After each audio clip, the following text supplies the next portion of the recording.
I'm a little bit worried that this is going to be repetitive because writing this up, I feel like I've already said a lot about all of these books, but then they're my favorites, so of course you're gonna have heard a lot about them already.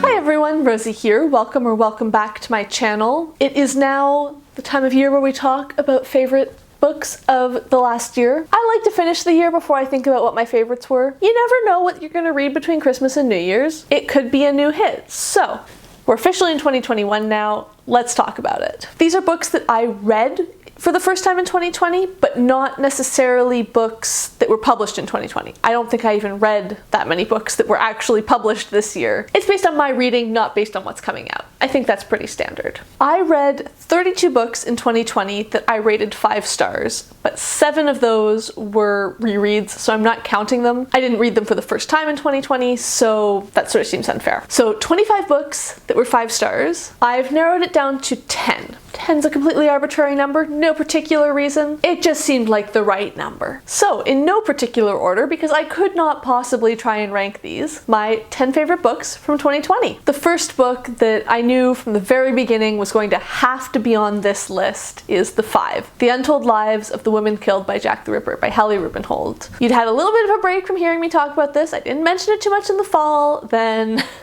in my video, I think 2 days ago now, I talk about it. I'm going to talk about it again. I loved The Five. I finally read it in 2020. It exceeded the hype instead of being a letdown because it was so hyped up, which is what I was worried about. I thought it was so incredibly well researched and well written and well constructed. How many more times can I say the word well? Something I really enjoy is learning about normal people and learning about people who aren't like hugely famous or in positions of power or whatever, but like, what was the everyday person doing in history? And this book not only offers such an amazing view into the specific lives of the 5 women discussed, but also into life for women of their social class in general, and does such a good job of portraying just how the world worked for these people. I adored it so much. You don't need to hear me talk about it anymore, but it had to be on the list of favorites because it blew me away. Next up, I have Moccasin Square Gardens by Richard Van Camp. This is a short story collection about life in a town in the far north of Canada with a large indigenous population. It's a really small town. Just basically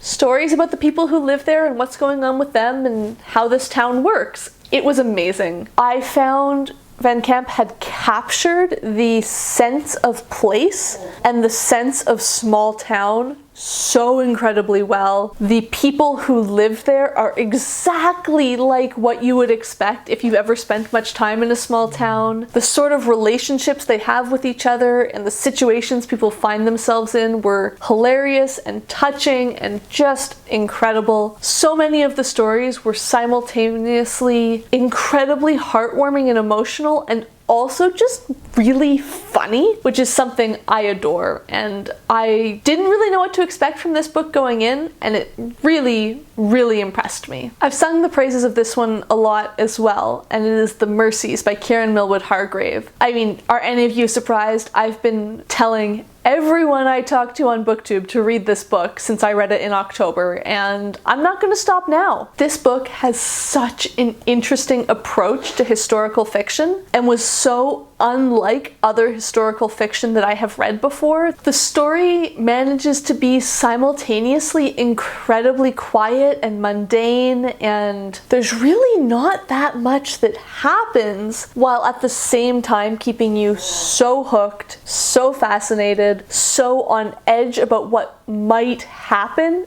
It was beautifully done. The next book I want to mention is A Manual for Cleaning Women, Selected Short Stories by Lucia Berlin. This was amazing. I read it in, I think it was in March actually. I think I read it very early in lockdown, and it absolutely was so incredible. I would not have called myself a short story reader before reading this book, and after reading it I have actively sought out more collections of short stories because I loved the style so much. And I've liked a lot of the ones I've read since. I guess it was one of those things of just the right book at the right time to make me go, oh yeah, this is great. Why don't I read more of this? This sounds a bit repetitive from the last short story collection, but this was heartwarming and funny and sad and bleak and hopeful and just so full of what I can only describe as real life, but turned way up. I don't even know how to put it. It's like it's mega real or like more real than real. Not in a magical realism way or in a fantasy way or anything like that. Everything is super grounded in reality, but almost more vibrant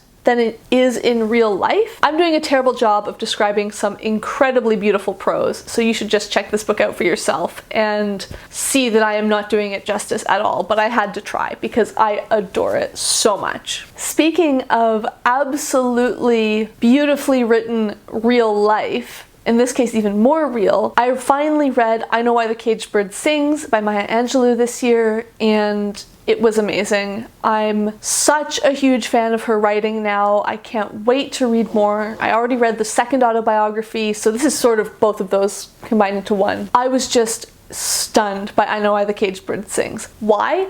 Who knows? Because apparently I think that when everyone else loves something, I'm going to hate it. And I've seen over and over this year that that's often not the case and everyone else loves something because it's an amazing work of literature or of writing. I'm stubborn, guys. I'm really on a theme with this because my next book is Circe by Madeline Miller. I found it so interesting how Miller managed to work with the sense of scale and time in a way that took God-sized stories and made them feel person-sized and relatable as a person without diminishing the incredibleness of the mythological side. I don't know. There was a lot of stuff that was woven into this and I thought it came together so well. I totally get why it is so incredibly popular now. Why did it take me this long to read?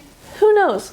Probably because I'm stubborn. Next on my list is Rotherweird by Andrew Caldecott, which is a book that I adored. I loved reading it. It's one of those books that left me with an impression of the setting and the tone and the style, but not of the actual events, which I find super interesting. But I did super enjoy reading it. I loved, as I said, the setting and the way it was set up, and this super interesting place for the events to happen, which is the town of Rotherweird, which has been detached from the rest of England for sort of hundreds of years, and now an outsider has come in, which is very rare, and events start to happen. Intrigue unfolds. It was so incredible. It really just felt different to a lot of books that I have read, and maybe that's because I haven't read a lot of books of this type. Maybe that's because it's a different book. I don't know. I was super into it and I can't wait to read the sequels.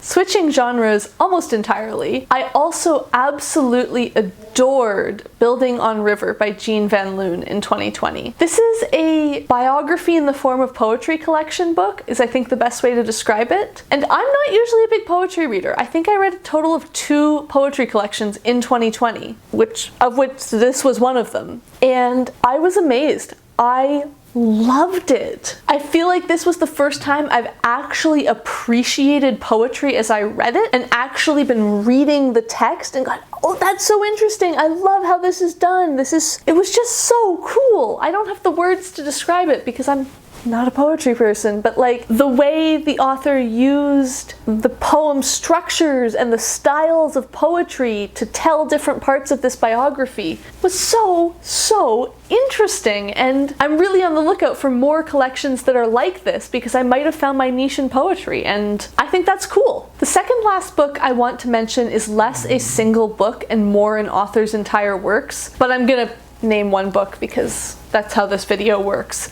So I'm going with And Then There Were None by Agatha Christie. But it's more what Christie as an author did for me this year than this particular book. I really liked And Then There Were None. It was one of my favorite Christies that I read this year. And Then There Were None is sort of more thrillery and suspenseful than a lot of her books are. But overall, Christie's writing just gave me such a feeling of safety this year. At times when I didn't want anything challenging, I didn't want to read something that was going to make me think hard or really surprise me or throw me into great emotional depths. Sometimes I just wanted something that was almost kind of formulaic. Each mystery is different and I never guess who does it. I always have a suspicion and then I'm wrong. I know that there's not going to be any big surprises. Even the plot twist isn't going to be done in a way that makes me feel upset or stressed. I'm sure I will continue to appreciate her works in 2021, but they were just really comforting and soothing in 2020 when I wanted to be reading something and I wanted to read something to keep my brain occupied and because I enjoy reading. But yeah, I wasn't feeling up to anything more challenging. That's really been key this year. I will say that I haven't loved every plot, and like some of the mysteries I don't like so much and some of them I like a lot more, but just the overall feel from her writing has been a favorite. And the final favorite book of 2020 is Sula by Toni Morrison. I enjoyed several Toni Morrison books this year. I think I read 3, maybe even 4 of them, but Sula was the one that if I have to pick, I think it's my favorite of the ones I read this year. It really made me appreciate the beauty of writing and how incredible really well written things can be.